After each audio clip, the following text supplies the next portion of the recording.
দেখুন, শুধু ফরজ পড়েন এই ভাই, সুন্নত পড়েন না, নামাজ হবে কিনা? উত্তর হলো, শুধু ফরজ পড়লে ওয়াক্তের দায়িত্বটা আদায় হবে। জোহরের ফরজটা পড়লেন, জোহরের ওয়াক্তের দায়িত্ব আদায় হলো, কিন্তু এটা পরিপূর্ণভাবে হলো না, ত্রুটি থেকে গেল।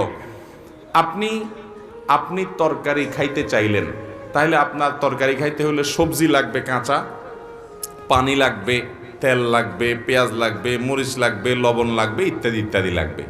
এখন আপনি পানির মধ্যে কাঁচা সবজি সিদ্ধ করে রান্না করে নিয়ে আসলেন, লবণ তেল হলুদ কিছুই দিলেন না, তাহলে এটাকেও সবজি বলা যায়, কিন্তু এই সবজি কেউ খাবে না, আপনিও খাবেন না, ঠিক না বেঠিক?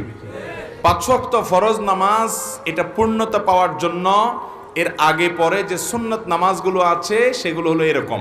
এগুলো ছাড়া ওই নামাজটা হয়ে যাবে, ফরজ আদায় হয়ে যাবে, ওয়াক্তের ফরজ আদায় হয়ে যাবে আলহামদুলিল্লাহ, মাগার আপনার নামাজটা পরিপূর্ণ হলো না। মনে রাখবেন, সুন্নত নামাজগুলো কেন, এই যে 5 ওয়াক্ত নামাজের ফজরের আগে 2 রাকাত সুন্নত আছে, জোহরের আগে 4 রাকাত, পরে 2 রাকাত আছে, মাগরিবের পরে 2 রাকাত আছে, এশার পরে 2 রাকাত আছে।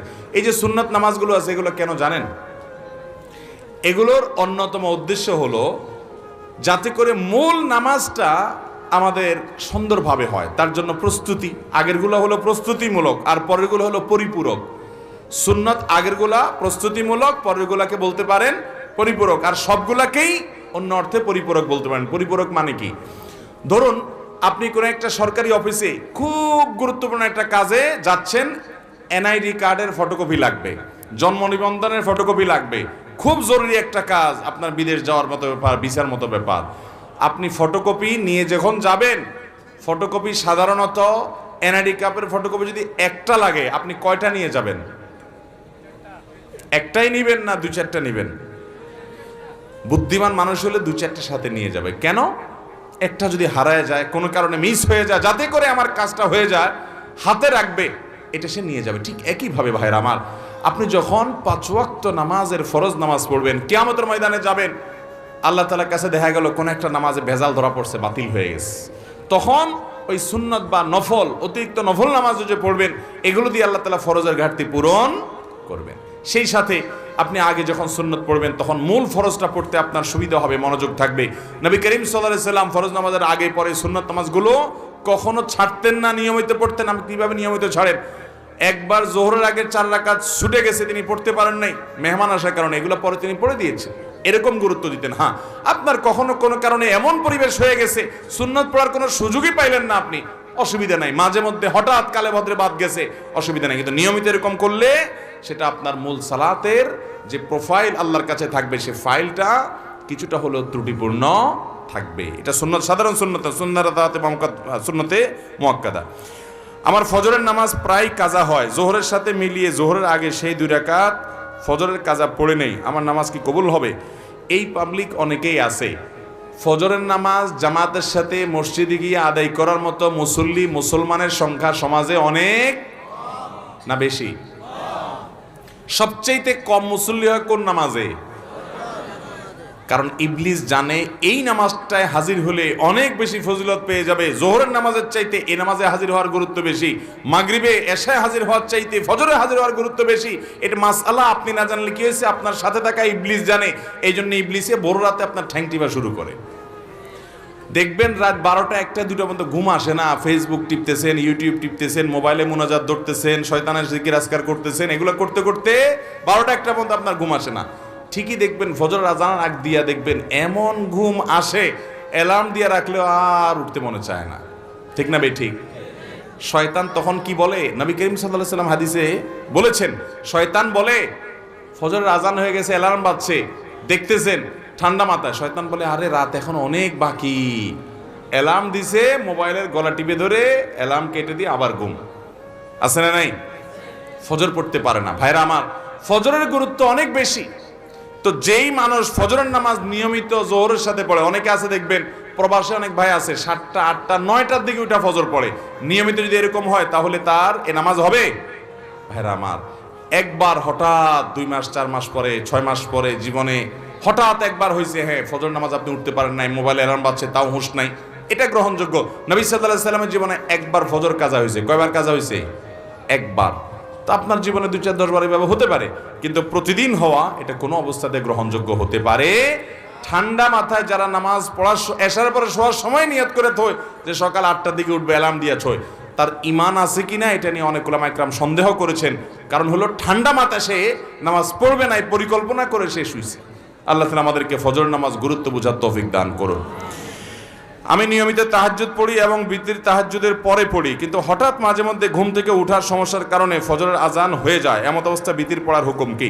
যদি আপনি ভোর রাতে উঠার ব্যাপারে প্রবল সম্ভাবনা না থাকে তাহলে বিতির আপনি রাখবেন না, বিতির আগে পড়ে ফেলবেন। হ্যাঁ, আপনি নিয়মিত তাহাজ্জুদ পড়েন, আল্লাহ তৌফিক দেয়, তাহলে আপনি বিতির পড়েন। হঠাৎ একদিন ছুটে গেছে, ফজরের আজান হয়ে গেছে, তাহলে তারপরেও বিতির পড়লে আদায় হয়ে যাবে। ঢোলবাঁশি বাজিয়ে কবর দেয়া হচ্ছে, এরকম একটি ভিডিও দেখেছি ইউটিউবে, এ ব্যাপারে বললে ভালো হতো। ঢোলবাঁশি বাজায় আবার কবর, একটা গানই আছে এরকম, আমিও দেখছি ভিডিওটা, কি জানি মরণকালে ঢোলবাঁশি বাজাইও কি ভাই, তরিকার ভাই না দরবারি ভাই? হ্যাঁ, এবং সে গানের একটা কথা খুব আপত্তিকর আছে, সেটা আরো বেশি, সেটা হলো কালেমা কালামও ভাই কোনো কিছুর দরকার নাই, কালিমা কালাম কিছুর দরকার নাই, ঢোলবাঁশি বাজাইতে বাজাইতে নিয়ে কবরে দিও। আল্লাহ মাফ করুক, এই হারাম কাজ করতে করতে যার দুনিয়া থেকে বিদায় হয়, সে দুনিয়াতেই জীবদ্দশা জানতো যে তার যে সমস্ত আশেপাশে সাঙ্গপাঙ্গ আছে তারা ঢোলবাঁশি পিঠে দিয়ে তারা নিব কবরে, হাসরে আযাব যখন হবে আল্লাহ জানে, ফেরেশতারাও কি ঢোলবাজি দিয়েই ফিরবে কিনা আল্লাহ জানে। ভাইরা আমার, নবী সাল্লাল্লাহু আলাইহি সাল্লাম বলেছেন বয়স্ত লিউকসিরাল মাজামির, এই সমস্ত বাদ্যযন্ত্র এগুলো দুনিয়া থেকে এগুলো বিদায়ের জন্য আমি আসছি, এগুলো শয়তানের অস্ত্র, এগুলো হারাম। অতএব ইমানদার জীবদ্দশায় যেটা করতে পারেন একটা মানুষের মৃত্যুর পর তাকে বিদায়ের সময় বলে কালিমা কালামই দরকার নাই। কালিমা কালামই যদি দরকার না থাকে সে মুসলমান কিনা সন্দেহ। মুসলমান কিভাবে কালিমা কালামের দরকার নাই, ঢোলবাজি হইলে তার চলবো? আমরা তো কালিমা কালাম পাইছি কোরআন থেকে, হাদিস থেকে। এর ঢোলবাজিটা কে দিল? কে দিছে বলেন? শয়তান দিছে। তো শয়তানের এই জিনিসটা নিয়ে যদি কবরে যায়, মায়ের কি পিঠে পড়বে না নিচে পড়বে? আল্লাহ আমাদেরকে এই সমস্ত পাগলামি ছাগলামি, এই সমস্ত শয়তানি থেকে বেঁচে থাকার তৌফিক দান করুন। কত পাগলামি যে দুনিয়াতে আছে, এসব না দেখলে বোঝার উপায় নাই। আল্লাহ আমাদের সমস্ত ভাইদেরকে হেদায়েত দান করুন। এক লোক টাকা ধার নেওয়ার পরে টাকা থাকা সত্ত্বেও দিত না, ঘুরাতো। হঠাৎ শুনছি লোকটা মারা গেছে, তখন এসে তার ছেলে মেয়ের কাছে দিয়েছে। এখন তাতে কি তার ঋণ পরিশোধ হবে কিনা? দেখুন, ধার নেওয়ার পরে কেউ যদি টাকা ঘোরাঘুরি করে, দেয় না, যে সেই লোকটা মারা যাওয়ার পরে তার ছেলে মেয়েরা এসে যদি পাওনাদারের টাকা দেয়, তাহলে সেটা খুবই প্রশংসনীয় কাজ। শুধু দেয় না, বরং দেওয়া কর্তব্য। একটু ভালো করে শুনে রাখেন, অনেক মানুষ আছে মারা যাওয়ার পর পাওনাদার বের হয়ে আসে, আপনার বাবা মারা গেছেন, আল্লাহর বান্দার কিছু দেনা আছে, এগুলো রেখে মারা গেছে। ইসলামের নির্দেশ হলো তার মৃত্যুর পর তার দাফন কাফনের জন্য যে টাকা খরচ হবে সেগুলো তার টাকাতেই খরচ করবেন। এরপর তিনি যদি কোনো দেনা রেখে যেয়ে থাকেন, ভাগ বন্টন পরে আগে তার সব দেনা শোধ করতে হবে তার টাকা দিয়ে, তার জমি জমা বিক্রি করে।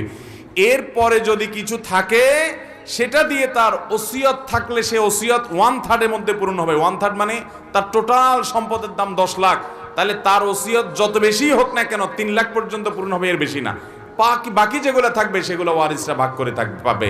আর যদি কারোর কোনো ওসিয়ত না করে যায় যে অমুক জায়গায় দিও, মসজিদে দিও, মাদ্রাসে দিও, অমুকরে দিও, এরকম কোনো ওসিয়ত না থাকে তাহলে তো সেটা বাদ। কিন্তু দেনা থাকলে আগে দেনা দিতে হবে, তারপরে সন্তানরা ভাগযোগ করে সম্পদ নেবে। আমার দেশে দেখা যায় দেনা দেয়া তো পরের কথা, আজকাল তো প্রায় সময় পত্রিকা দেখা যায় বাবার লাশ পড়ে আছে আর সন্তানরা জমি জমা নিয়ে কাড়াকাড়ি করতে করতে ব্যস্ত, বেচারাকে দাফন পর্যন্ত করছে না। ঠিক কিনা বেঠিক? এই অমানুষ সন্তান আসমান থেকে হঠাৎ নাজিল হয় না অমানুষ হয়ে, এই বাপমাই অমানুষকে অমানুষ বানাইছে। ঠিক কিনা বলেন? এর পরিণাম, এর পরিণতি এই আল্লাহর বান্দা নিজেই ভোগ করছে নির্লজ্জের মতো। প্রায় সময় কয়দিন পরপরই দেখি পত্রিকাতে যে বাবার লাশ পড়ে আছে গ্যারেজে, বাড়ির সামনে, ওইটা দাফন করার মতো মানুষ নাই, গন্ধ ছুটে গেছে, ছেলে মেয়েরা কামড়াকামড়ি মারামারিতে লিপ্ত, জমি জমা দখল নিয়ে। এই জন্য বাবারা সন্তানরে মানুষ বানায় যান, মুসলমান বানায় যান, দুনিয়ার জীবনটা জীবন্ত জান্নাত হবে। আর না হলে আপনার এই কাজের প্রায়শ্চিত্ত আপনাকে ভোগ করতে হবে। শুধু ওকে দুনিয়া শিখাইলেন, আখিরাত শিখান নাই, আপনি আফসোস করে কুল পাবেন না। পৃথিবীতে যেখানে মুসলমান আছে, মুসলমানের আধিক্য আছে, সেখানে দেখবেন কোনো বৃদ্ধাশ্রম নেই, বৃদ্ধাশ্রমের দরকার নাই। আর পৃথিবীর উন্নত দেশগুলোতে শিক্ষা আছে, দীক্ষা আছে, জ্ঞান আছে, বিজ্ঞান আছে, প্রযুক্তি আছে, সব কিছু আছে, কিন্তু বৃদ্ধাশ্রমও আছে। কারণ মনুষ্যত্ব, মানবতা, মা বাবার প্রতি দায়বদ্ধতা, এটা আল্লাহর প্রতি ঈমান না থাকলে সে মানুষগুলো আসলে সেভাবে বুঝে না। আল্লাহ আমাদের সন্তানগুলোকে মানুষ হতে মানুষ করার তৌফিক দান করুন। তাহলে বাবা মার দেনা থাকলে সেটা সন্তানরা শোধ করবে, পাওনাদার সেটা নিতে পারবে, কোনো অসুবিধা নেই, বরং এটা শোধ করা তাদের কর্তব্য। আমি একজন যুবক, আমার হাতে ট্যাটু আঁকা আছে। এখন আমার ইসলামিক জ্ঞান ছিল না, কিন্তু আমি এখন ট্যাটু উঠানোর জন্য চেষ্টা করছি। ট্যাটু উঠাতে খরচ আমার সাধ্যের বাহিরে। আমি এই অবস্থায় নামাজ পড়ি, নামাজ কবুল হবে কিনা? গত পরশুদিন আমরা কক্সবাজারে ছিলাম, আমি শেখ আহমদ সাইফুল্লাহ ভাই, আরও আমাদের বন্ধু বান্ধবদের একটা বড় গ্রুপ, ফ্যামিলি সহকারে। তো সেখানে একটা হোটেলে আমরা সকালে নাস্তা করার পর আমাদের এক বন্ধু, তার একটা ছোট বাচ্চা মেয়ে, সে এক ভদ্রলোক, বিদেশি, চেহারা দেখে বোঝা যাচ্ছে ফরেনার, তার এই মাথা থেকে এই মাথা পুরো হাত ট্যাটু আঁকা।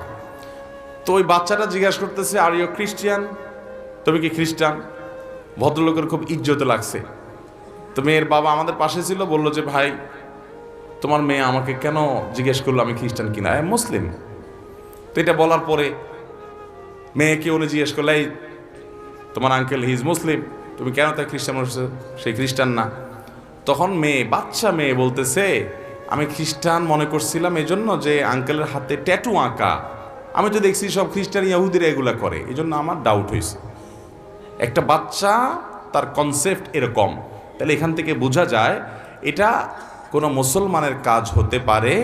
বাচ্চাটাও বুঝে গেছে, কারণ এটা মুসলমানদের মধ্যে নাই, এই কালচারটা ওদের মধ্যে আছে। ভাইরা আমার, নবী করিম সাল্লাল্লাহু আলাইহি সাল্লাম এর অভিশাপ, তিনি অভিশাপ নাজিল করেছেন, আল্লাহ তাআলার অভিশাপের বদদোয়া করেছেন, লানতের বদদোয়া করেছেন। আল্লাহ লানত নাজিল হয় ওদের প্রতি যারা উল্কি অঙ্কন করে আর যাদের শরীরে উল্কি অঙ্কন করে দেওয়া হয়। লানাল্লাহুল ওয়াসিমা ওয়াল মুস্তাওসিমা। মনে রাখবেন, যারা ট্যাটু অঙ্কন করে, অনেক ট্যাটু কোম্পানি বাইর হয়েছে, তারা ফতোয়া দেয়। আমাকে একজন বলল যে ভাই ট্যাটু কোম্পানির ফতোয়া, আমাকে কে জানি পাঠাইছে, তারা ফতোয়া দেয় যে আমাদের এই ট্যাটু লাগানোর পর নামাজ পড়া যাবে। অনেক কাঠমোল্লার আপনাদেরকে বলবে নামাজ পড়া যাবে না, ব্যবসা ঠিক রাখার জন্য মাসালাও বানায় নিস। আরে ভাই, এই ট্যাটু অঙ্কন করা হারাম, এটা হলো প্রথম কথা। এটা আপনাকে রিমুভ করতে হবে। রিমুভ করার সামর্থ্য নাই, কোনোভাবে উপায় নাই আপনার জন্য, তাহলে আল্লাহর কাছে ইস্তেগফার করে মাপ চাইবেন এবং ওই অবস্থায় নামাজ চালু করে যাবেন। আপনার এই চামড়ার উপরে যদি কোনো কিছু দিয়ে আবরণ পড়ে যায় আলাদা, তাহলে এই আবরণ তোলা ছাড়া নামাজ, অজু হবে না, আর অজু গোসল না হলে নামাজও হবে না। এগুলো এমন ডেঞ্জারাস যেগুলো সহজে তোলা যায় না, আসলে অনেক জটিল বিষয়, চাইলেও পরে তোলা যায় না। এই জন্য যুবক ভাইরা, আমাদের দেশে অনেক যুবকরা আজকাল এগুলো শুরু করেছে। ভাইরা আমার, একটু খেয়াল করে দেখেন তো, আল্লাহ বলেছেন লাকাদ খালাকনাল ইনসানা ফি আহসানি তাকওয়িম। আল্লাহ তাআলা মানুষকে সুন্দর অবয়ব সৃষ্টি করেছেন, এত সুন্দর হাত, এত সুন্দর চেহারা। কি আপনি ওই বিড়ালের মতো কি কতগুলো আঁকে নেকে একে ভূতের মতো দেখা যায়? আমার তো শয়তান শয়তান টাইপ লাগে। আল্লাহ তাআলা আমাদেরকে হেদায়েত দান করুন, কুরুচি থেকে আল্লাহ আমাদেরকে বেরিয়ে আসার তৌফিক দান করুন। অনেক মুসলমান যুবকের হাতে দেখা যায় ধাগা লাগানো, দেখছেন আপনারা? ফিতা ধাগা লাগা দেখছেন? ভাইরা আমার, এটা হিন্দুরা তাদের ধর্মীয় বিশ্বাস থেকে লাগায়। আপনি মুসলমানের সন্তান, আমরা দেউলিয়া হয়ে গেছি আজকাল। আপনি মুসলমান হিসাবে আপনি প্রাউড ফিল করেন না, তাহলে আপনি কেন তাদের কালচার নিতে যাবেন? আল্লাহ তাআলা আমাদেরকে বুঝার তৌফিক দান করুন। বিদায়, কেউ যদি ট্যাটু আগে লাগিয়ে ফেলেছেন, এখন উপানের কোনো পথ আপনার সামনে খোলা নাই, ওই অবস্থা নামাজ পড়ে যাবেন, নামাজ ছাড়বেন না, এবং চেষ্টা অব্যাহত রাখবেন কোনোভাবে এটা দূর করে আপনি সঠিকভাবে সালাত আদায় করার, এবং আল্লাহর কাছে লজ্জিত হয়ে আপনার সর্বশক্তি দিয়ে তওবা ইস্তেগফার করবেন। আল্লাহ আমাদেরকে মাফ করুন। কারো যদি অনুভূত হয় সে জাদুগ্রস্ত কিংবা কালো জাদুগ্রস্ত, তাহলে ইসলামিক উপায়ে তা প্রতিরোধের উপায় কি? ভাইরা আমার, আমি প্রায় বিভিন্ন জায়গায় বলি। আজকে গাড়িতে আসতে আসতে মুফতি সাইফুল ইসলাম ভাইয়ের সঙ্গে আমরা আলোচনা করছিলাম। সাইফুল ইসলাম ভাইয়ের কাছে আমার সামনে একটা ফোন আসলো, উনি ধানমন্ডি তাকওয়া মসজিদের খতিব, ওখান থেকে বলে যে ধানমন্ডির মতো রিচ এলাকাতে, সব ধনীদের এলাকা, সারা দেশের বড় বড় পয়সাপাতি যাদের, তারা থাকে, ব্যবসায়ীরা থাকে, মন্ত্রী মিনিস্টাররা থাকে, বলছে এই এলাকাতে, উনি যেহেতু ওখানকার বড় মসজিদের খতিব তাকওয়া মসজিদের, উনি বললেন যে ভাই, এত পরিমাণ জিনে ধরা রুগী এবং ব্ল্যাক ম্যাজিক অর্থাৎ জাদুগ্রস্ত রুগীর খবর আসছে বলার মতো না। আমি বলি ভাই, আমারও তো একই অবস্থা। আমার কাছে যত ফোন আসে দেশের একেবারে সর্বোচ্চ লেভেল পর্যন্ত এমন এমন কিছু পদের পদাধিকারী ব্যক্তিদের তরফ থেকে ফোন আসে, রিকোয়েস্ট আসে যে কল্পনাও করা যায় না যে এই লেভেলের মানুষগুলো পর্যন্ত সাফার করছে খুব মানে জটিলভাবে। ঘরে ঘরে দুষ্ট জিনের উপদ্রব মানুষ লক্ষ্য করে না। মনে রাখবেন, কিছু কিছু দুষ্ট জিনের উপদ্রব আছে আপনি খেয়ালও করেন না। যেমন কথার কথা, বাসায় বাচ্চা কাচ্চা অস্বাভাবিক দুষ্টামি করে, মানে সীমাহীন, মানে কোনো স্বাভাবিক কিছু না। বুঝবেন দুষ্ট জিনের ভয়ঙ্কর প্রভাব ওর উপরে পড়ছে। এবং অনেক রোগ আছে কিছু লোকের, দেখবেন যে এই রোগগুলোর কোনো ট্রিটমেন্ট করে কিচ্ছু হয় না, কোনো ডায়াগনোসিস হয় না, বহু চেক আপ টেস্ট, ডাক্তাররা আন্দাজ অনুমান করে বিভিন্নভাবে ট্রিটমেন্ট করেন, চেষ্টা করেন, কিন্তু কোনোভাবে ভদ্রলোক ভদ্রমহিলা সুস্থ হয় না। এরকম বহু রোগী দেখেছি আমি যে কোনোভাবে সুস্থ হয় না। এগুলোর বেশিরভাগ ব্ল্যাক ম্যাজিক এবং দুষ্ট জিনের রোগী। ঘরে ঘরে আমাকে সাথে সাথে জিজ্ঞেস করলেন ওনারা, মুফতি সাইফুল ইসলাম ভাই এবং আমাদের তানভীর ভাই ওনারা আছে, ওনারা জিজ্ঞেস করলেন যে ভাই এটা কেন হয়। আমি বললাম কেন হয়, জিন, দুষ্ট জিন অর্থাৎ শয়তান, শয়তান তার উপযোগী জায়গায় পাইলে সে সেখানে খুঁটি গাড়ে। আমাদের বাসা বাড়িগুলোতে হারাম এই পরিমাণ হয়, আপনি ইউটিউবে ওয়াজ শুনতে যান, শুরুতে আগে পান্ডা অ্যাডভার্টাইজ দিয়ে নেবে, এরপর আরও বিভিন্ন অ্যাডভার্টাইজ আসবে এবং মিউজিক আসবে, এগুলা চলবে। এই মিউজিক যেখানে থাকে সেখানে শয়তান আসবেই, আপনি এটা নিয়ন্ত্রণ করতে হবে। আপনার বাসায় বিভিন্ন প্রাণীর ছবি টাঙিয়ে রাখবেন, এখানে শয়তান আসবেই, রহমতের ফেরেশতা ঢুকেন, হাদিসে বলা আছে, এখানে আপনার এই অবস্থা হবে। ঘরে ঘরে মানুষ এটা ফিল করছে না, বহু মানুষ হাহাকার করছে। আমরা রাকির নাম্বার দিয়ে রাকিদেরকে রেফার করে কুলাতে পারছি না, এই পরিমাণ মানুষ আক্রান্ত। বাঁচবেন কিভাবে আমি সব জায়গায় বলার চেষ্টা করি ভাইরা আমার। নাম্বার 1, গুনাহমুক্ত বাসা করেন, বাসা বাড়িতে গুনাহ করবেন না, এগুলো থেকে বাঁচান বাসা বাড়িকে। সবচেয়ে বড় কারণ হলো, দ্বিতীয় নাম্বার যেটা বলবো সেটা হলো, আজ কোরআন তেলাওয়াত আমাদের বাসা থেকে উঠে গেছে। আমরা এখন বড় জোর ইউটিউবে একটু তেলাওয়াত চালাই দেই। আল্লাহর কসম করে বলছি, যেই বাসায় কোরআন তেলাওয়াত নিয়মিত হয়, আওয়াজ করে, শব্দ করে, ওই বাসায় ব্ল্যাক ম্যাজিক দুষ্ট জিন থাকতে পারে না। আপনি যদি মিরাকল দেখতে চান ভাইরা আমার, আমি বুকে হাত রেখে বলতে পারি, আপনি আল্লাহর কুদরত যদি দেখতে চান সরাসরি, দুষ্ট জিনের উপদ্রব আছে যে বাসায়, সে বাসায় আপনি সূরা বাকারার তেলাওয়াত চালু করে দেন, জোরে জোরে তেলাওয়াত করেন, নিজে না পারলে অডিও চালু করে দেন। আমি নিজের চোখে বহুবার দেখেছি যে অস্বাভাবিক আচরণ বাচ্চাদের, এটা সেটা, রুকিয়া চলছে, তেলাওয়াত চলছে, ভালো হয়ে গেছে। আমার পরিচিত এক বোন আছেন, বোন বলতে আমার আপন বোন না, দুঃসম্পর্কীয়, উনি আমেরিকাতে থাকেন, অনেক বড় ব্যবসায়ী। ওনার বাসায় ভয়ঙ্কর অবস্থা মেয়েদের, মেয়েরা কোরআন তেলাওয়াত চালাইলে পাগলের মতো হয়ে যায়, কোনোভাবে সহ্য করতে পারে না, বলে যে বন্ধ করো এটা যেভাবেই হোক। এবং হাজার হাজার কোটি টাকার মালিক ওনারা, বাফেলোতে আমেরিকাতে থাকেন। আমাকে বললেন ভাই কি করা যায়, আমি রুকিয়ার অ্যাপ দিলাম, বলে যে কোনোভাবে তেলাওয়াত শুনতে রাজি না। আমি বললাম যে ওদেরকে যদি বেঁধে রেখে হলেও আপনি কিছুদিন শোনাতে পারেন, দেখবেন ট্রিটমেন্ট হয়ে গেছে। আমাকে গত সপ্তাহ না তার আগের সপ্তাহ যেন কয়েকদিন আগে আমাকে জানালেন যে ভাই আপনি না দেখলে বিশ্বাস করবেন না যে আমার মেয়েরা এখন এতটা স্বাভাবিক হয়ে গেছে যে কোরআন তেলাওয়াত শোনা ছাড়া এখন ওরা ঠিক থাকতে পারে না, কিন্তু প্রথম সহ্য করতে পারতো না।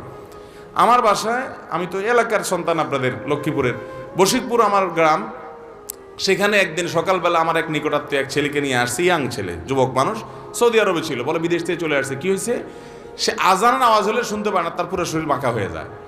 এবং সে বলে যে তখন তার শরীর এমন শক্ত হয়, টোকা দিলে মনে হয় যে বিষাক্ত সাপ দংশন করছে, পাথরের মতো হয়ে যায়। আমার চোখের সামনে দেখলাম জোহরের আজান শুরু হলো, সে আসছে অনেক আগে, বসতে বসতে 100 পর্যায়ে জোহরের আজান শুরু হলো, দেখলাম যে সে বাঁকা হয়ে যাচ্ছে এবং শক্ত হাট হয়ে যাচ্ছে।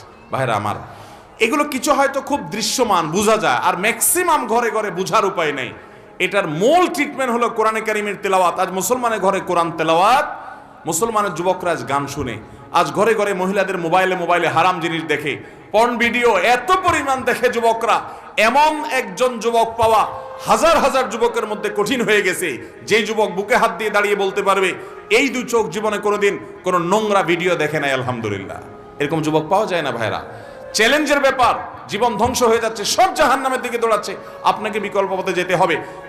শয়তানি থেকে, বাসা বাড়ি থেকে নিজেকে বাঁচাতে চান, এবং আত্মীয় স্বজনরা অনেকে উপকার করতে গিয়ে খুনকারের কাছে যায়, খুনার কাছে যায়, আপোষের তাবিজ নেয়, এটা করে সেটা করে, এগুলা বেশিরভাগই ব্ল্যাক ম্যাজিক এবং কালো জাদু, এগুলো ধ্বংস করে দেয় মানুষের জীবনকে। এগুলো থেকে বাঁচার জন্য দ্বিতীয় আমল হলো কোরআন তেলাওয়াত করবেন, বাসায় কোরআন তেলাওয়াত চালা রাখবেন। নাম্বার 3, আপনাকে তৃতীয় যে আমল করতে হবে, আমি সবসময় বলি বাসায় ঢুকতে বিসমিল্লাহ বলে ঢুকবেন, বাইরে তো বিসমিল্লাহ বল। বিসমিল্লাহ বলা ছাড়া বাচ্চাদেরকেও ঢুকতে দিবেন না, কাজের লোককেও ঢুকতে দিবেন না। ঢুকলে আবার বাইর হওয়া বিসমিল্লাহ পড়ে আবার বিসমিল্লাহ পড়ে ঢুকো। হাদিসে আসছে কেউ বাসায় পড়তে বিসমিল্লাহ পড়ে ঢুকলে তার সাথে শয়তান ঢুকতে পারে না, প্রত্যেকের সাথে শয়তান থাকে, ওটা আর ঢুকতে পারে না। আর যদি বিসমিল্লাহ ছাড়া ঢুকে তাহলে শয়তানের সাথে সাথে ঢুকে পড়ে। খাওয়ার সময় বিসমিল্লাহ, সব কাজে বিসমিল্লাহ পড়বেন। এভাবে আরো বিভিন্ন আমলের মাধ্যমে এই উপদ্রব থেকে বাঁচবেন। ব্ল্যাক ম্যাজিক থেকে বাঁচার জন্য সৌদি আরবের সাবেক গ্র্যান্ড মুফতি শেখ আব্দুল আজিজ বিন আব্দুল্লাহ বিন বাজ রাহিমাহুল্লাহ একটা চমৎকার আমল দিয়েছেন, সারা পৃথিবীতে রাখীদের কাছে জনপ্রিয় আমল। কিছু পানির মধ্যে কিছু বড়ই পাতা, নির্দিষ্ট কিছু সূরা পড়ে, এটা লম্বা প্রসেস আছে, এটা দিয়ে গোসল করলে নিয়মিত ব্ল্যাক ম্যাজিকের প্রভাব কেটে যায়। এবং এই আমলটাও আমি পরিচিত অনেককে দেখেছি করেছে। আমাদের এই যে আপনাদের নিশান ভাই, এই মাহফিলের আয়োজক তানভীর ভাই, ওনার ফ্যামিলিতে উনি নিয়মিত রুকিয়া করেন এবং উনি আমাকে বলছেন ভাই শরীরটা মনে হয়েছে শরীরতে কিছু চলে গেছে, পাতলা হয়ে গেছে। এই জন্য কোরআন তেলাওয়াত করবেন তো ইনশাআল্লাহ, বাসা বাড়িতে কোরআন চালাবেন তো ইনশাআল্লাহ। আমি শপথ করে বলছি আল্লাহর কালামের মিরাকল যদি দেখতে চান তাহলে দুষ্টজনের উপদ্রব আছে এবং অস্বাভাবিক বাসা ভিতরে সমস্যা রোগ বালাই আছে, ব্ল্যাক ম্যাজিক আছে। কোরআন তেলাওয়াত শুনতে থাকেন, একদিন দুই দিন না, অনবরত আপনি ফিল করবেন যে কিভাবে আল্লাহর কুদরত জাহির হয়, কিভাবে শয়তান পালায়। আল্লাহ আমাদেরকে বুঝার তৌফিক দান করুন। আপন ভাই বোন কেউ যদি গুনার কাজ করে তাকে সেটা বলার মতো অবস্থা না থাকলে তার সাথে দূরত্ব বজায় রেখে চললে গুনাহ হবে কিনা? ভাই বেরাদার যদি গুনার কাজ করে, পাপের কাজ করে, অপরাধ করে, সংশোধন করবেন, বুঝাবেন, কিন্তু না বুঝানোর কোনো বাও নাই, কথা শুনে না, বলার মতো নাই। অনেক সময় বড় ভাই হয়, বলার মতো থাকে না, বা ছোট ভাই হয়, তখন আপনি অভিমান করতে পারেন। অভিমান কি? যে তার সাথে আমি কথা বলবো না, দূরে থাকবো, তাকে বোঝানোর জন্য যে আমি তোমার উপরে অসন্তুষ্ট, এটা আপনি করতে পারেন। কিন্তু তাকে চিরকালের জন্য ত্যাগ করবেন, তার সাথে সম্পর্ক ছিন্ন করবেন, এই সুযোগ নাই। সে খারাপ হলেও এই সুযোগ নাই যে আপনি তাকে সম্পূর্ণ সম্পর্ক ছিন্ন করবেন। হ্যাঁ, সংশোধনের জন্য করতে পারেন। সব আলেম বলে যে আমরা হকের পাশে আছি, তোমরা আমাদের সাথে থাকো, তাহলে আমরা কার পাশে থাকবো? ভাইরা আমার, নবী করিম সাল্লাল্লাহু আলাইহি সাল্লাম দুইটা কষ্টিপাথর দিয়ে গেছেন, মা আনা আলাইহি ওয়া আসহাবি, আমি যে আদর্শের উপর আছি এবং সাহাবায়ে কেরাম জামাতুস সাহাবা তারা মৌলিকভাবে যে আদর্শের উপর আছেন সেটি, এটার উপরে যারা প্রতিষ্ঠিত তারা কিয়ামতের ময়দানে নাজাত প্রাপ্ত দল। আর সেই সাথে নবীজি বলে গেছেন তারাকতু ফিকুম আমরাইন, আমি তোমাদের মধ্যে দুইটা জিনিস রেখে গেলাম, কিতাব আল্লাহি ওয়া সুন্নাত রাসূলিহি, আল্লাহর কোরআন এবং রাসূলের সুন্নাত, লান তাদিল্লু মা তামাসসাকতুম বিহিমা, এগুলো যদি তোমরা আঁকড়ে ধরো কোনো দিন তোমাদের কেউ গোমরা করতে, পথহারা করতে পারবে। এই জন্য ওই মূলনীতি আপনি ধরে রাখবেন, যে সমস্ত উলামায়ে কেরামের কথা শুনবেন এগুলো গ্রহণ করবেন, ইনশাআল্লাহ আল্লাহ তাআলা হকের উপরে রাখবেন। এগুলো গ্রহণ না করলে আপনি হকের উপরে প্রতিষ্ঠিত থাকতে পারবেন। অতএব ব্যক্তি নয়, বরং কোরআন সুন্নাহর অনুসরণ করবেন। যে আলেম কোরআন সুন্নাহর আলোকে কথা বলে তার কথা শুনবেন, সে যেই হোক না, কোরআন সুন্নাহর বাইরে কথা বললে সেটাকে বর্জন করবেন। আল্লাহ আমাদের সবাইকে উলামাদের অনুসরণ, অনুকরণ, কোরআন এবং সুন্নাহর আলোকে করার তৌফিক দান করুন। হালাল পথে উপার্জিত টাকা কাউকে ধার দিলে সে যদি হারাম পথে উপার্জন করে, সেই ধার পরিশোধ করে, তাহলে ধার দেওয়া ব্যক্তির জন্য টাকা হারাম হবে কিনা? খুবই দরকারি এবং প্রয়োজনীয় একটা প্রশ্ন ভাই। আপনি একজনকে হাওলাত দিয়েছেন, ধার দিয়েছেন, লোন দিয়েছেন, সে লোন পরিশোধ করার সময় সে হয়তো সুদের কারবার করে বা যে উপার্জন করে হালাল চাকরি না, এক কথায় হালাল হারাম মিশ্র আছে, বা হারাম উপার্জন করে, সে আপনার লোন পরিশোধ করছে কিন্তু হালাল টাকা থেকে পরিশোধ করে নাই, তার ওই যে উপার্জন হারাম সেখান থেকে সে পরিশোধ করছে, বা হালাল হারাম মিশ্র আছে সেখান থেকে সে পরিশোধ করেছে। তো আপনার জন্য সেটা গ্রহণ করা জায়েজ হবে কিনা, এই মাসআলাটা আমরা তাহকিক করার চেষ্টা করেছি। এই ব্যাপারে উলামায়ে কেরামের ফতোয়া আমরা যেটুকু পেয়েছি সেটা হলো এটা জায়েজ হবে, এটা নাজায়েজ হবে না। কারণ নবী করিম সাল্লাল্লাহু আলাইহি সাল্লাম ইয়াহুদীদের সাথে লেনদেন করেছেন না করেন নাই? তো ইয়াহুদিরা সুদের কারবার করত মানে চরম করা করত।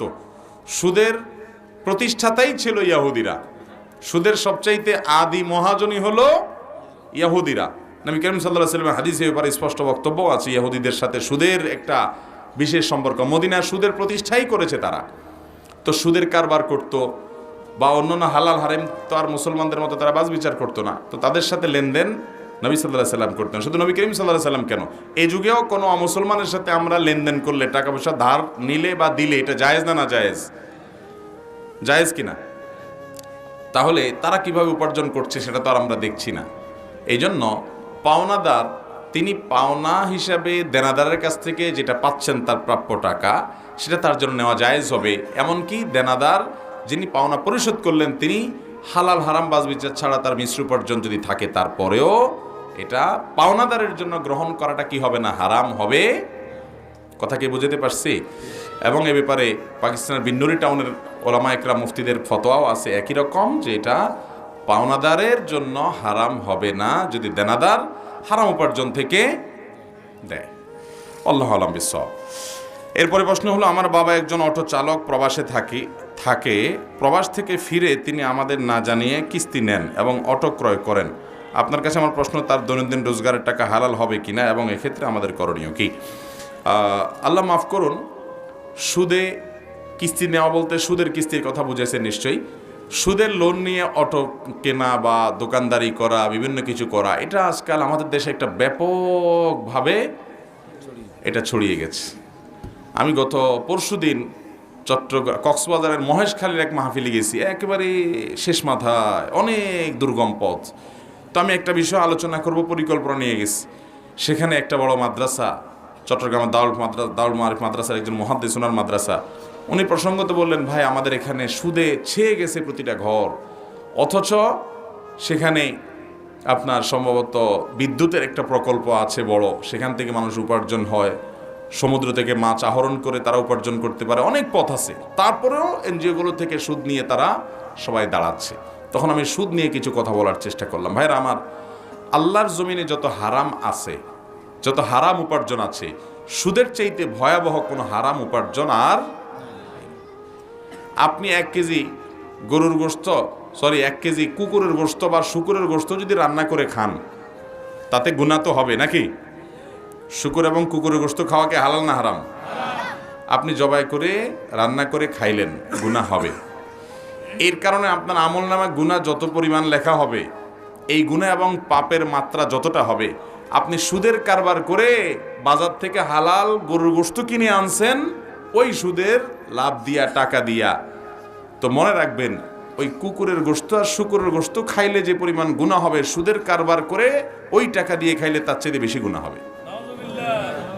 কারণ অন্য কোনো গুনাহের ব্যাপারে আল্লাহ তাআলা, আল্লাহ এবং তার রাসূলের সঙ্গে যুদ্ধের কথা বলেন না। এটা এত ভয়াবহ বিষয়। সুদের 70টা ভয়াবহ দিকের ভিতরে সবচেয়ে সাধারণ, এই 70টার মধ্যে সবচেয়ে সাধারণ হলো, নিজের মায়ের সাথে জেনা করলে যত নোংরামি হবে, যত জঘন্য কাজ হবে, সুদের কারবারে জয়ালের চার চেয়ে বেশি জঘন্য হবে। ভাইরা আমার, এই সুদকে আল্লাহ তাআলা কোরআনে বলেছেন, ইয়ামহাকুল্লাহুর রিবা, আল্লাহ তাআলা সুদকে ধ্বংস করবেন। আল্লাহ যেটাকে ধ্বংস করবেন, আপনি এই কারবার করে কখনো সুখী হতে পারবেন? আপনি দেখবেন সুদখোররা অনেক চকচকা গায়ে নিয়ে চলে, চকচকা বাড়িতে চলে, অনেক পয়সা করি কামাই করে, উপর দিয়ে অনেক ফিটফাট দেখবেন, আল্লাহর কসম ওদের ভেতরে সদরঘাট হয় আজকে, আর নয় 2 দিন পরে হবে। কারণ সুদকে আল্লাহ তাআলা ধ্বংস করবেন, আল্লাহর ওয়াদা। কেন সুদ এত ভয়াবহ ভাই? কারণ সুদ পৃথিবীর মানুষকে নিষ্পেষণের পর নিয়ে কিছু মানুষকে এই সুদের কারবারের মাধ্যমে প্রতিষ্ঠিত করে। এই যে সুদের উপরে গোটা পৃথিবী দাঁড়িয়ে আছে, এখন গোটা দুনিয়ার সম্পদ দেখবেন যে অল্প কিছু মানুষের হাতে চলে যাচ্ছে। সুদের এই অর্থনীতি গরিবকে আরো গরিব করে, ধনীকে আরো ধনী করে, এবং একটা পর্যায়ে গোটা পৃথিবীর সব কিছু নিয়ন্ত্রণ একজনের কাছে যাবে, তার নাম দাজ্জাল হবে, তার পাওয়ার থাকবে অনেক বেশি। দুনিয়া সেই পরিণতির দিকে এগিয়ে যাচ্ছে। অতএব সুদের এই ভয়াবহতা সম্পর্কে আমাদের সাবধান হতে হবে। আল্লাহ আমাদেরকে বোঝার তৌফিক দান করুন। যদি আপনার বাবা তিনি সুদি লোন নিয়ে অটোরিকশা নিয়ে থাকে, আপনারা তাকে সহযোগিতা করে এবং তাকে বুঝিয়ে দ্রুততার সাথে এই কিস্তির সব টাকা একসাথে দিয়ে মুক্ত করে তারপরে আপনারা ফিরে আসতে হবে। তা না হলে তার এই সুদি টাকায় লোন নিয়ে উপার্জন করলে সে উপার্জন হালাল হবে না, বরং তাকে ফিরে আসতে হবে। ফামান জাআহু মাউইযাতুম মির রাব্বিহি ফান্তাহা ফালাহু মা সালাফ। তিনি বুঝেছেন সুদের ভয়াবহতা, এরপরে ফিরে আসছেন, তওবা করেছেন, আল্লাহর কাছে মাফ চেয়েছেন, তাহলে আগেরগুলা কি হতে পারে? মাফ হতে পারে। কোনো বাচ্চা দুষ্টামি করলে আমরা তাদের ফাজিল ডাকি, আবার আমরা দেখি মাদ্রাসা থেকে শিক্ষার্থীরা ফাজিল ডিগ্রি অর্জন করে। ফাজিল কথাটা আসলে ভালো নাকি খারাপ? এরকম একটা প্রশ্ন এর আগেও বোধহয় কোথায় আসছিল। ভাই, ফাজিল শব্দের অর্থ হলো ফজিলত অর্জনকারী, মর্যাদা অর্জনকারী। এটা মাদ্রাসাতে দাখিল পাশ করার পর, আলিম পাশ করার পর ফাজিল যখন পাশ করে মানুষ, তখন তাকে ফাজিল ডিগ্রিধারী বলে। এখন কথা হলো, আমরা দুষ্ট লোকদেরকে বলি ফাজিল, আবার মাদ্রাসায় পড়ালেখা করে বেচারা আলেম হয়েছে তারেও বলি ফাজিল, কেমনে কি? তো এটার উত্তর হলো যে আসলে ফাজিল শব্দের অর্থ কোনো খারাপ কিছু না, এটা মূলত ভালো, যে ফজিলত অর্জনকারী, ফজিলত অর্জনকারী, মর্যাদা অর্জনকারী, সম্মান অর্জনকারী, সে যেহেতু আপনার ফজিলত এই ক্লাস শেষ করেছে, আলেম শেষ করেছে, দাখিল শেষ করেছে, আলেম হয়ে গেছে, স্নাতক শেষ করছে, সে এখন সম্মানিত, এই জন্য তাকে ফাজিল মানে মর্যাদা অধিকারী। ফাজিল শব্দের অর্থ মূলত ফজিলত অর্জনকারী, এটা ভালো। এখন কথা হলো এটা ভালো বুঝলাম, তাহলে দুষ্টরে ফাজিল বলে কেন? আমার মনে হয় দুষ্ট লোক দুষ্টামির ক্ষেত্রে একটা ডিগ্রি, মানে ফাজিল যেরকম একটা ভালো ডিগ্রি, ও দুষ্টামির ক্ষেত্রে ওই লেভেল পর্যন্ত চলে গেছে, এই জন্য মানে ওরে ফাজিল বলে হয়তো বা। কে বা কারা কোত্থেকে চালু করছে আল্লাহ জানে। তবে এখানে একটা ভালো দিক হলো, আগের মুরব্বীরা এবং ওলামা একরাম দুষ্ট লোকদেরকেও এমন কথা বলতেন না যে কথা মন্দ হয়। আমরা তো এখন খারাপ লোককে খারাপ বলতে গিয়েও নিজে একটা খারাপ কাজ করি, একটা ডেঞ্জারাস এবং জঘন্য একটা কথা বলে ফেলি, এটা কি সওয়াব হবে না গুনাহ হবে? এরকম করি না আমরা অনেকে? এরকম করা যাবে না ভাই। যেমন আপনি কাউকে বকা দিলেন, তাহলে আপনি বকা দেবেন, হে দুষ্ট তুমি এটা করিও না। আপনি হে দুষ্ট না বলে একটা পশুর নাম নিলেন, আমি আর নাম নিলাম না। গাদা তো খুব বেশি একটা অসুবিধার কিছু নেই, থাক, আর নিচে নেবেন না আপনি। এখন আপনি যদি একজন মনে করেন খারাপ মানুষ, আপনি খারাপ মানুষ এটা বোঝানোর জন্য তাকে আপনি একটা পশুর সাথে তুলনা করে ডাক দিলেন অথবা মন্তব্য করলেন লোকটা অমুক, তাহলে এটা এক ধরনের গালি কিনা বলেন?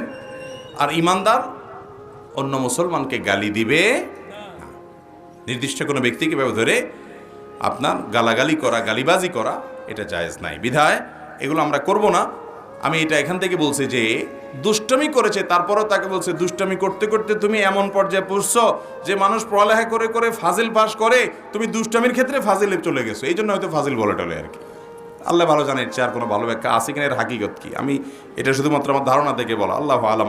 ফাজিল শব্দের উৎপত্তি কোত্থেকে কি, মানে দুষ্টামির ক্ষেত্রে ফাজিল বলার উৎপত্তি কোত্থেকে কি, এটা নিয়ে গবেষণা করতে হবে আলাদাই প্রশ্ন উত্তর দেওয়ার জন্য। কবরে মাটি দেওয়ার সময় লোকেরা মিনহা খালাকনাকুম ওয়া ফিহা নুঈদুকুম ওয়া মিনহা নুখরিজুকুম তারাতান উখরা, এইটা পড়ে, এটা কবরে রাখার দোয়া কিনা? না ভাই, এটা কবরে রাখার দোয়া নয়। এটা কবরে রাখার সময় পাঠ করার কথা একটা হাদিসে আছে, একটা বর্ণায় আছে, কিন্তু সেই বর্ণাটার অবস্থা খুবই করুন, অর্থাৎ এটা গ্রহণযোগ্যতার লেভেল পর্যন্ত না, দাঈফ অত্যন্ত। যার কারণে মিনহা খালাকনাকুম ওয়া ফিহা নুঈদুকুম ওয়া মিনহা নুখরিজুকুম তারাতান উখরা, এটা মুর্দাকে কবরে রাখার দোয়া নয়। তবে হ্যাঁ, এটা আয়াত কোরআনের সূরা তোহার আয়াত, সম্ভবত এই আয়াতের অর্থের সাথে মুর্দাকে কবরে রাখার সাথে একটা দারুণ মানে কি বলে এটাকে রিয়েলাইজ হয়, অর্থাৎ এটার বাস্তবতাটা উপলব্ধি হয় আয়াতের মাধ্যমে। আল্লাহ বলেছেন মিনহা খালাকনাকুম, এই মাটি থেকে তোমাদেরকে আমি সৃষ্টি করেছি, অফিহা নুঈদুকুম, এই মাটিতেই তোমাদেরকে আবার ফিরিয়ে আনবো, অমিনহা নুখরিজুকুম, আবার এই মাটি থেকেই তোমাদেরকে পুনরায় উত্থান করব কিয়ামতে, তারাতান উখরা, পুনরায় আরেকবার। এই জন্য এই আয়াতের সাথে ওই বাস্তবতার মিল আছে, তাই বলে ওই টাইমে এটা পাঠ করতে হবে এমন নির্দেশ বিশুদ্ধ সূত্রে বর্ণিত কোনো হাদিসে দেওয়া।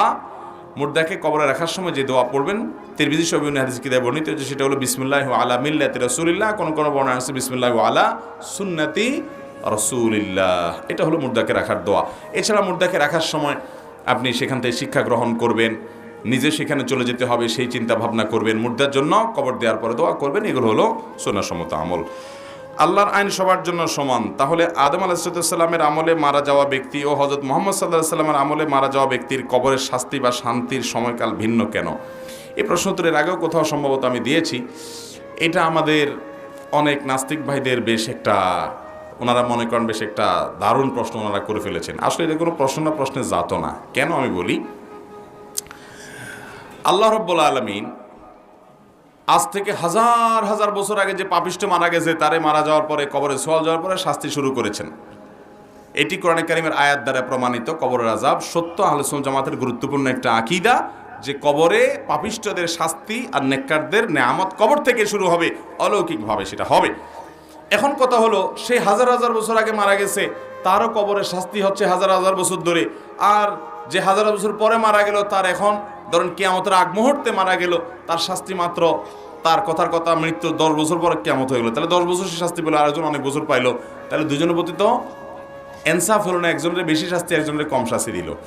এটার উত্তর হলো, ভাই একজন লোক তাকে আপনি 5 মিনিট বেঁধে রাখছেন রশি দিয়ে 2 হাত, এমন টাইট করে বাঁধছেন যে বাঁধের চোটে সে বাপ মা ডাকাডাকি শুরু করছে, এইরকম টাইট করে বাঁধছেন, এরা রাখছেন 5 মিনিট। আরেকজনকে তারও হাত বাঁধে রাখছেন, কিন্তু তার হয়ে হাত বেঁধে রাখছেন 5 ঘন্টা ধরে, কিন্তু হাতটা খুব ঢিলাঢালাভাবে বেঁধে রাখছেন। শাস্তি কার বেশি হইল, ওই 5 মিনিটের না 5 ঘন্টার? আল্লাহ তাআলা চাইলে মাত্র কিয়ামতের 10 বছর আগে যে মারা গেছে, একদিন আগে যে মারা গেছে, তারে এমন শাস্তি দিতে পারেন যে ওই কয়েক হাজার বছর আগে মরণারও সে শাস্তি হয় নাই। পারে কি পারে না? তো আল্লাহ রাব্বুল আলামিন তো স্পষ্ট কোরআনে জানিয়ে দিয়েছেন যে ওমা রাব্বুকা বিযাল্লামিল লিল আবিদ, আল্লাহ তাআলা মিসকাল যাররা পরিমাণ জুলুম করবেন না বান্দার উপরে। আল্লাহ বলেছেন ইন্নী হারামতু যুলমা আলা নাফসি, আমি জুলুম আমার উপরে হারাম করে দিয়েছি। আল্লাহ বলেছেন যে ওয়ানাদাউ মাওয়াজিনাল কিসতি লিয়াউমিল কিয়ামা, কিয়ামতের দিন আমি ইনসাফের দণ্ড প্রতিষ্ঠা করব, কারোর প্রতি চুল পরিমাণ বিন্দু পরিমাণ যাররা পরিমাণ জুলুম করা হবে না। আল্লাহ নিজের ভিতরে যে জুলুমকে হারাম করে রেখেছেন, সেখানে আল্লাহ রাব্বুল আলামিন ওই 10,000 বছর আগে মারা যাওয়া লোকটাকে, 5,000 বছর আগে মারা যাওয়া লোকটাকে, আর কিয়ামতের আগের দিন মারা যাওয়া লোকটাকে, দুজনকে যে কবরস্থ করা হলো, তাদের কবরের শাস্তির সমন্বয় তাদের প্রাপ্য অপরাধের অনুপাতে কিভাবে করবেন, সেটা সূক্ষ্মাতি সূক্ষ্ম সব বিষয়কে সংরক্ষণকারী আহকামুল হাকিমিন লতিফ খবির যিনি, মহাসূক্ষ্ম যিনি, তার জন্য এগুলো কঠিন কোনো কিছুই। এই সমস্ত প্রশ্ন আসে সেই মস্তিষ্ক থেকে, যেই মস্তিষ্ক রব্বুল আলামিনের পরিচয় সম্পর্কে অবগত নয়। সে নিজেকে আল্লাহকে নিজের মতো মনে করে যে আমি তো এটাকে সমন্বয় করতে পারবো না, আল্লাহ কিভাবে পারবে? আল্লাহর দ্বারা অসম্ভব কিছুই নয়। কিভাবে সমন্বয় করবেন সেটা রব্বুল আলামিন সবচাইতে ভালো। বিয়ের উদ্দেশ্যে কোনো হিন্দু মেয়ের সাথে প্রেম করলে কি আমার গুনাহ হবে? ভাইরা আমার, কোনো অন্য ধর্মাবলম্বী মানুষকে আপনি ইসলামের পথে দাওয়াত দিবেন, এটা হবে আপনার দাওয়াতি কাজ। তিনি ইসলামে এসছেন, এরপর আপনি তাকে বিয়ে শাদী করতে চাইলে প্রস্তাব দিবেন। এখন বেশিরভাগ ছেলেরা, যুবকরা যদি কোনো অন্য ধর্মের মেয়েদের সাথে সম্পর্ক করে, তো সেক্ষেত্রে ওই মেয়েও ইসলাম গ্রহণ করে, অনেক সময় তাকে বুঝায় নেয়। যদি ইসলাম গ্রহণ সে করে নেয়, তাহলে তো তাদের মধ্যকার বিবাহ বৈধ হবে। কিন্তু যদি ইসলাম সে গ্রহণ না করে, তাহলে তো বিবাহ বৈধ হবে না। কারণ আল্লাহ তাআলা কোরআনে কারিমে পরিষ্কারভাবে বলেছেন ওয়ালা আমাতু মুমিনাতুন খায়রুম মিন মুশরিকাতিন, মুশরিক নারীর চাইতে ঈমানদার নারী অনেক উত্তম, বেস্ট, বেটার। বিয়ের জন্য মুসলমান সেটাকেই করতে হবে। এবং আল্লাহ বলেছেন ওয়ালা তানকিহুল মুশরিকাত হাত্তা ইউমিন, ঈমানদার নারীদেরকে বিয়ে করো না, মুশরিক নারীদেরকে বিয়ে করো না যতক্ষণ পর্যন্ত তারা ঈমান না আনে। এজন্য এটা জায়েজ নাই ভাই। এখন কথা হলো যে আপনি তাকে বিয়ে করবেন, এটা হলো আপনার মূল মতলব। এখন দাওয়াত দিয়ে তারে মুসলমান বানায় নিলেন, নিয়ে বিয়ে করলেন, তাহলে এটা বড়জোর হালাল হওয়া পর্যন্ত হতে পারে। কিন্তু আপনার এই বিয়েটা, এই ইসলাম গ্রহণ করাটা, এটা আপনি আল্লাহর জন্য তো করেন না, করছেন বিয়ের জন্য, রাস্তা পরিষ্কার করার জন্য। তো রাস্তা পরিষ্কারটা হতে পারে টেনে টুনে, বাট এটার জন্য আপনি আল্লাহর কাছে আজরের আশা করাটা কঠিন। এবং অনেক ছেলে আছে অন্য ধর্মের, সে ইসলাম গ্রহণ করেছে, কেন একটা মুসলমান মেয়েকে বিয়ে করবে? এই জন্য সে ইসলাম গ্রহণ করেছে। তো বিয়ের উদ্দেশ্যে ইসলাম গ্রহণ করলে সেই ইসলাম গ্রহণ আল্লাহর কাছে গ্রহণযোগ্য, বিশেষ করে সওয়াবের উপযুক্ত হওয়া নিয়ে প্রশ্ন তোলা যায় বড় করে। তবে অন্তরে কারো তো হাত দিতে পারে না, এই জন্য আমরা ডাইরেক্ট ফতোয়া দিতে পারবো না কে কোন নিয়তে করেছে। নবী করিম সাল্লাল্লাহু আলাইহি ওয়াসাল্লামের সেই নিয়ত সম্পর্কিত প্রসিদ্ধ হাদিস তো আপনারা জানেন, যে সেই হাদিসে নবী সাল্লাল্লাহু আলাইহি ওয়াসাল্লাম বলেছেন ফামান কানাত হিজরাতুহু ইলা দুনিয়া আও ইলা ইমরাতিন ইয়ানকাহুহা ফাহিজরাতুহু ইলা মা হাজারা ইলাই। কেউ কোনো মেয়েকে বিয়ে করার জন্য হিজরত করছে, তাহলে হিজরতে বিয়ের উদ্দেশ্যেই হবে, আল্লাহর কাছে এর সওয়াব হবে। তারপরে যদি অন্য ধরনের মানুষ ইসলাম গ্রহণ করে, তখন তাকে বিয়ে করা যাবে, তার আগ পর্যন্ত যাবে না। জানাজার নামাজের পর সম্মিলিত মোনাজাত করার হুকুম কি? জানাজার নামাজটাই হলো দোয়া। জানাজার নামাজটা কি রে ভাই? পুরাটাই দোয়া। জানাজার সালাতটাই হলো দোয়া, এটা দোয়ার আয়োজন। অতএব দোয়ার পরে আর আলাদা কোনো দোয়া নাই। জানাজার নামাজ সালাম ফিরেছেন, শেষ, এরপর আর কোনো দোয়া, সুন্নাহ সম্মত কোনো দোয়া এরপরে নাই। আপনি সালাম ফিরে ফেলছেন, জানাজা শেষ, এখন দ্রুত মুর্দাকে নিয়ে কবরস্থ করবেন। কবর দেওয়ার পর, দাফন করার পর কিবলার দিকে ফিরে হাত তুলে আল্লাহর কাছে দোয়া করা মুর্দার জন্য, এটা সুন্নত। ওখানে এটা যার যার মতো হবে, দলবদ্ধভাবে করতে হবে এমন কোনো নির্দেশনা হাদিসে নাই। বরং নবী করিম সাল্লাল্লাহু আলাইহি সাল্লাম এক ব্যক্তির কবর দেওয়ার পর বলেছেন সালু ইস্তাগফিরু লি আখিকুম ওয়া সালু লাহু তাসবিত, তোমরা তোমাদের ভাইয়ের জন্য ইস্তেগফার করো, আল্লাহর কাছে মাপ চাও এবং দোয়া করো আল্লাহ যেন তাকে ঈমানের উপর অটল রাখে, কারণ সে এখন কঠিন পরিস্থিতির মুখোমুখি হবে। এই জন্য দাফনের পর যারা কবরস্থানে থাকবে কিবলামুখী হয়ে আল্লাহর কাছে দোয়া করবে যে আল্লাহ আপনি তাকে মাফ করে দেন, এখন সওয়াল জবাবে তার ঈমানের উপরে অটল রাখিয়েন। এইভাবে করাটা হলো সুন্নাহ। জানাজার পরে কোনো দোয়া সম্মিলিতভাবে আমাদের অনেক দেশে, অনেক গ্রামে, অনেক জেলাতে অনেকে করে থাকেন, এটা কোনো নবী সাল্লাল্লাহু আলাইহি সাল্লাম থেকে কোনোভাবে প্রমাণিত নয়। কোন যুবক আরশের ছায়া স্থান পাবে? আরশের নিচে স্থান পাবে যেই মানুষগুলো 7 শ্রেণীর মানুষ, এদের মধ্যে 2 শ্রেণীর মানুষই যুবক। যুবকদের সৌভাগ্য এত বেশি যে 7 শ্রেণীর মানুষ সম্পর্কে নবীজি বলেছেন সাবআতুন ইউযিল্লুহুমুল্লাহু ফি যিল্লিহি ইয়াওমা লা যিল্লা ইল্লা যিল্লুহু। 7 শ্রেণীর মানুষকে আল্লাহ আরশের নিচে ছায়া দিবেন, সেদিন আল্লাহর ছায়া ছাড়া কোনো ছায়া থাকবে না। কিন্তু ওই 7 শ্রেণীর মধ্যে আবার 2টা শ্রেণী হলো যুবকদের দখলে। নাম্বার 1, শাবুন নাশাআ ফি ইবাদাতিল্লাহ, যেই যুবক তার যৌবনকাল ইবাদতে কাটায়, উল্টাপাল্টা হারাম পথে সে যায় না, বরং ইবাদত করতে করতে তার তারুণ্যকে ব্যয় করে সে পরিণত বয়সের দিকে যায়। যৌবনকালে ইবাদতের সৌভাগ্য নসিব হয়েছে যাদের, তাদেরকে আল্লাহ তাআলা আরশের নিচে ছায়া দিবেন ভিআইপি প্যান্ডেলে কিয়ামতের দিন, যেদিন মানুষ ইয়ানফসি ইয়ানফসি করে পাগলের মতো ছটফট করতে থাকবে, মাথার উপরে সূর্য থাকবে খুব কাছাকাছি এবং মানুষ অতিষ্ঠ থাকবে আল্লাহর এই কঠিন পরিস্থিতির মধ্যে পড়ে। সেদিন এই মানুষগুলো আরশের নিচে ভিআইপি প্যান্ডেলে আরামে থাকবে, টেরি পাবে না কি হচ্ছে। সে মানুষগুলোর ভিতরে এই যুবক, যে যুবক তার যৌবনকালকে ইবাদতে কাটায়, চেষ্টা করবো তো ইনশাআল্লাহ। আর ওই যুবক, যেই যুবককে, এটা অবশ্য সব বয়সের মানুষের জন্যই প্রযোজ্য, কিন্তু যুবকদের ক্ষেত্রে বেশি প্রযোজ্য দেখে আমি যুবকদের কথা বলছি, যেটি হলো কোনো সুন্দরী সুশ্রী নারী তাকে অফার করেছে রিলেশন করার জন্য।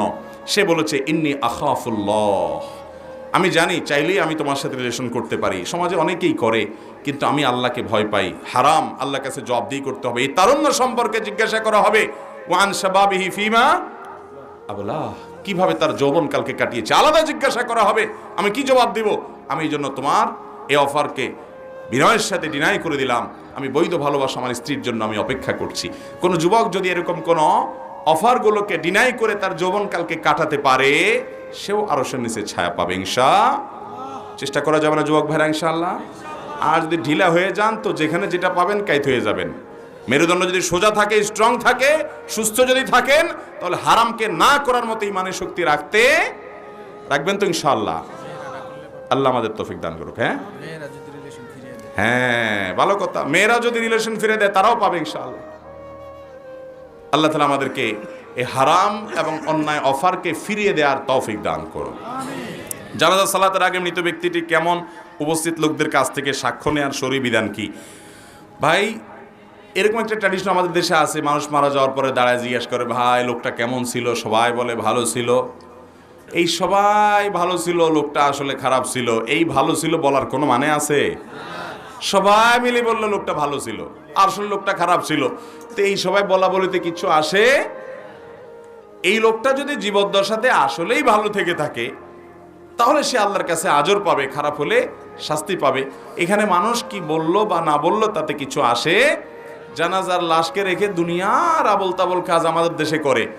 বিশেষ করে আপনার বিভিন্ন বক্তব্য, তার জীবনী আলোচনা, তার জীবনী চর্চা, তার জীবনের উপরে ছোটখাটো একটা সেমিনার হয়ে যায়, ঠিক কি না? অথচ নবী সাল্লাল্লাহু আলাইহি ওয়াসাল্লাম বলেছেন আসরিউ বিল জানাজা, দ্রুত জানাজা দিয়ে ফেলো, জানাজা দেরি করা যাবে না। এজন্য ভাইরা, জানাজার লাশকে সামনে রেখে খুব বেশি বিলম্ব করা উচিত না। আর এরকম কোনো কথা, যে লোকটা কেমন ছিল ইত্যাদি সাক্ষ্য টাক্ষ্য নেওয়ারও কোনো সুন্নাহ সম্মত রীতি নাই। কোর্টের মাধ্যমে বিবাহ করা কি জায়েজ? এটার বৈধতা সম্পর্কে জানতে চাই। আপনি বিয়ে কি কোর্টে করছেন, না বাড়িতে করছেন, না খেতে করছেন, এটা ইস্যু না। ইস্যু হলো আপনি বিয়ের শর্তগুলো পূরণ করেছেন কিনা। বিয়ে বিশুদ্ধ হওয়ার জন্য শরীয়তে যে শর্তগুলো আছে, দুজন সাক্ষীর সামনে এক পক্ষ প্রস্তাব করবে, অপর পক্ষ কবুল বলবে, এটি পাওয়া গেছে কিনা। মোহর নির্ধারণ করবে, নির্ধারণ না করলে অটো মোহরে মিছিল নির্ধারিত হয়ে যাবে। এর মাধ্যমে বিবাহ সংগঠিত হবে।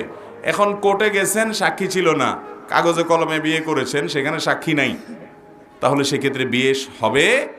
অনেক সময় দেখা যায় ওই কোর্টে যখন প্রস্তাব সম্মতি দিছে তখন সাক্ষী ছিল না, পরে একজনের সাক্ষী হিসাবে সই করে দিছে, তাতেও বিয়ে। যখন প্রস্তাব এবং সম্মতি দিচ্ছেন তখন দুজন সাক্ষীর উপস্থিতি এবং তাদের সাক্ষ্য শোনা, এটা শর্ত। এগুলো পাওয়া গেলে বিয়ে হয়ে যাবে। অতএব কোর্টে যদি এটুকু হয়, বিয়ে হতে পারে। আল্লাহ এবং আপনার দোয়ায় ভালো আছি বলার হুকুম কি? এটা তো একজন ইমানদারের জন্য অসঙ্গতিপূর্ণ কথা, ইমানের সাথে অসঙ্গতিপূর্ণ কথা। এটা কোনো সঠিক কথা নয় যে আল্লাহ এবং আপনার দোয়ায় ভালো আছি। আল্লাহ আবার কার কাছে দোয়া করবে? নাউজুবিল্লাহ। আল্লাহর কাছে মানুষ দোয়া করবে, আল্লাহ আবার কার কাছে দোয়া করবে? বলতে হবে আল্লাহর দয়ায় ভালো আছি। আল্লাহর, আমরা অনেক সময় বলি যে আপনার দোয়ায় ভালো আছি। অনেক সময় কি, বেশিরভাগ ক্ষেত্রে মানুষের জিজ্ঞাসা করে ভাই কেমন আছেন, তো বলে কি আপনার দোয়ায় ভালো আছে। প্রথম কথা হলো যে আমি আপনার জন্য দোয়া করলাম, যে আপনি কেমনে জানলেন? এটা একটা কথার কথা হয়ে গেছে, তাই না? দ্বিতীয় কথা হলো আমার দোয়ায় আপনি ভালো আছেন, আমি দোয়া করছি, ভালো কথা, সেটা আবার আল্লাহ কবুল করে তাই আপনাকে ভালো রাখছে, এটা আপনি কিভাবে শিওর হলেন? এমনও তো হতে পারে যে আরেকজনের দোয়া আল্লাহ কবুল করে আপনার ভালো রাখছে। যদিও এরকম বলার কারণে কি ইমান হারা হয়ে যাবে না, এটা কোনো ইমান ভঙ্গকারী কোনো বিষয়, এরকম কোনো জটিল বিষয় না। তারপরেও এটা বলার অসৌন্দর্য, এরকম না বলে আমরা বলবো আল্লাহর রহমতে ভালো আছি, আল্লাহর দয়ায় ভালো আছি। আমার ভালো থাকাটা নিসবত বা সম্পর্ক করব আল্লাহর দয়ার দিকে, কারোর দোয়ার দিকে। আসলে সব ক্ষেত্রে আমরা তেল মেরতে অভ্যস্ত। এক্ষেত্রেও যে জিজ্ঞেস করলো তার একটু খুশি করে দিলাম আর কি, যে আপনার দয়ায় ভালো আছে। আমরা আল্লাহর রহমতে ভালো আছি, আল্লাহর শুকর আদায় করব। কারোর দোয়ায় ভালো আছি এটা বলবো না, এটা বলার ভুল। আমরা বলবো আল্লাহর রহমতে ভালো আছি, আলহামদুলিল্লাহ ভালো আছি, এইভাবে বলবো। এটাই হলো সঠিক পদ্ধতি। আমার বিয়ের মোহর হয়েছে 3 লক্ষ টাকা। 3 লক্ষ টাকা আমার পরিশোধ করতে কষ্ট হবে, তাই আমার স্ত্রী আমাকে একটা শর্ত দিয়েছে যে তাকে 4 আনা দিয়ে একটা আংটি দিলে আমার পুরো মোহরের টাকা মাফ হয়ে যাবে। দয়া করে একটু বলবেন। বাহ, বহুত ভালো বউ পাইছেন, আপনার কপাল আছে ভাই। এরকম কপালওয়ালা মানুষ তো পাওয়া কঠিন রে ভাই। আল্লাহ তাআলা কোরআনে কারিমে বলেছেন, তোমরা মেয়েদের মোহর পরিশোধ করো, তাদের প্রাপ্য অধিকার। যদি কোনো মেয়ে ফাইন তিবনা লাকুম আন শাইইন মিন নাফসি ফাকুলু হানিআম মারিআ, যদি মহিলারা তারা নিজেদের থেকে তাদের মোহর কমায় দেয়, 3 লাখ টাকার 4 আনা আংটিতে নিয়ে আসে, তাহলে এটা তুমি লাফাইতে লাফাইতে খুশির চোটে খাইতে পারো। অর্থাৎ এটা তুমি খুশি হয়ে খাইতে পারো। কোরআনে আল্লাহ লাফাইতে লাফাইতে বলেন না, আবার ওই তরজমা আবার বুঝেন না। মানে তোমরা সেটাকে গ্রহণ করতে পারো, খেতে পারো। তাহলে স্ত্রী যদি মোহর নিজে থেকে ডিসকাউন্ট করে দেয়, এখন থেকে যারা অনেক বেশি মোহর ধরে ফেসে গেছে তারা বউয়ের কাছে দরখাস্ত করতে পারেন, দরখাস্ত করতে পারেন। আমি এর আগেও কোথায় বলছি, বরাবর মাননীয় স্ত্রী বিষয় মোহর কমিয়ে দেওয়ার আবেদনপত্র যথাবিহিত সম্মান প্রদর্শনপূর্বক নিবেদন, এই যে আমার মতো কপাল পোড়া মোহর অনেক ধার্য হয়েছিল, আমি সেটা পূরণ করবার সামর্থ্য রাখি না, আপনি দয়া করে অনুগ্রহ করে সেটা আমাকে ক্ষমা করে একটু সহনীয় পর্যায়ের কমিয়ে দিয়ে বাধিত করবেন। বিনীত আপনার হতভাগা স্বামী। দরখাস্ত লিখতে হবে এমন কোনো কথা না, কিন্তু স্ত্রীর পাম্পটি দিয়ে হোক, যেমনি হোক, বাইরে রেখে তার কাছে যদি আদায় কমায় নিতে পারেন। আবার কমায় নেওয়াটা বাটপারি করে কমায় নেবেন না, সিন ক্রিয়েট করে কমায় নেয়। ওই যে বাসর রাতের কথা আমি প্রায় বলি, যে বাসর রাতে যায় বলে আরে মোহর তো অনেক ধরছে বুঝলাম, কিন্তু আমি কয়দিন পর ইটালি চলে যাব, কানাডা চলে যাব, আরে টাকাই টাকা, সব তো তোমারই, কি করবা তুমি? তখন বেচারি ইমোশনাল হয়ে বলে আরে আমার কিচ্ছু লাগবে না। তো এরকম মানে সিন ক্রিয়েট করে বেচারিরে ফান্দে ফেলায় নেবেন না। আপনি লিখিত দরখাস্ত করা লাগবে তা না, ওইটা আমি এমনি বললাম। বাকি স্ত্রীর কাছ থেকে আপনার আচার আচরণে খুশি হয়ে, যে না আমার স্বামীটা ভদ্র, নম্র, গালিগালাজ করে না, বেয়াদবি করে না, সভ্যভদ্র, তো ভালো ছেলে হিসাবে আপনাকে সে ডিসকাউন্ট করে দয়া করে কমাই দিল, তাহলে এটা আপনার জন্য জায়েজ।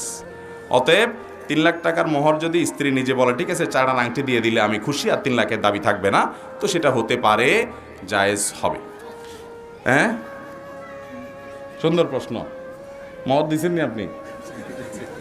পরিশোধ করছেন নি বোর মোহর? মাশাআল্লাহ, জাযাকুমুল্লাহ খাইর।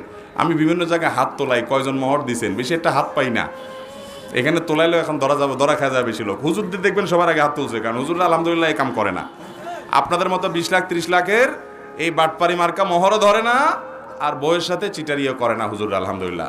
সব হুজুরদের খবর নেবেন যে সবার আগে মোহর দিয়ে দিছে, তারপরেও বলবেন যে হুজুররা নাকি মহিলাদের বিরুদ্ধে। আরে মহিলাদের ওয়াজ করতে করতে হুজুরদের মুখ ফেনা ছুটে যাচ্ছে মহিলাদের অধিকার আদায় করার জন্য। আল্লাহ তাআলা নারীদের পুরুষদের সবার অধিকার সবাইকে পরস্পরকে আদায় করার তৌফিক দান করুন।